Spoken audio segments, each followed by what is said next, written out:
Ġie ffirmat ftehim ta' 30 miljun euro biex il-kumpaniji Maltin dawk żgħar u anke medji ikollhom iċ-ċans jibdlu l-użu tal-enerġija tagħhom għal wieħed aktar sostenibbli. B'dan l-iffirmar bejn il-Bank Malti għall-Iżvilupp u l-Bank Ewropew għall-Investiment, in-negozju u l-entitajiet fis-settur pubbliku se jkollhom aċċess għal kreditu bilan li jinvestu fi proġetti biex jagħtu spinta fit-tranzizzjoni ekoloġika u jikkontribwixxu fil-ġlieda kontra t-tibdil fil-klima.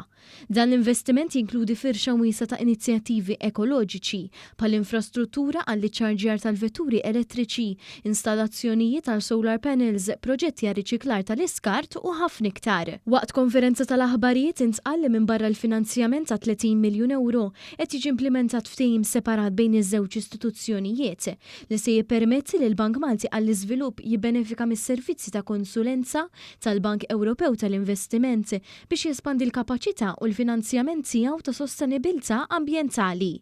Iċ-Chairman tal-Bank Malti għall-Iżvilupp Joseph Bonnici stqar li huma impenjati li jkomplu jgħinu lill-ekonomija lokali tikber b'mod sostenibbli u bis-saħħa ta' din il-kollaborazzjoni l-MDB se tkun f'pożizzjoni aħjar biex tħaddem skemi u tappoġġja negozji biex jikkontribwixxu lejn il-miri ta' Malta relatati mal-klima. Dana qiegħed intenzjonat għal kumpanniji speċjalment ta' daqs żgħir u medju biex ikunu jistgħu jisselfu minn għandna peress ta' dan is-self li qed ituna l-European Investment Bank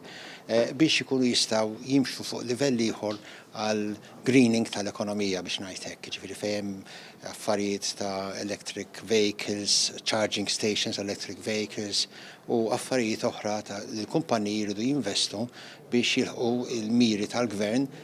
biex l-ekonomija tagħna tkun ukoll ħafna iktar sostenibbli mid-direzzjoni ambjentali. Angela Mancinelli, responsabbli mis-settur pubbliku lejn Malta, tennit li dan il-ftehim jenfasizza l-impenn tal-Bank Ewropew tal-Investiment li jrawwem tkabbir ekonomiku sostenibbli u responsabilità ambjentali f'Malta. The agreement that we signed today with MDB is a finance contract fully devoted to green projects in the Highland and is also supported by an advisory agreement which is provided in order to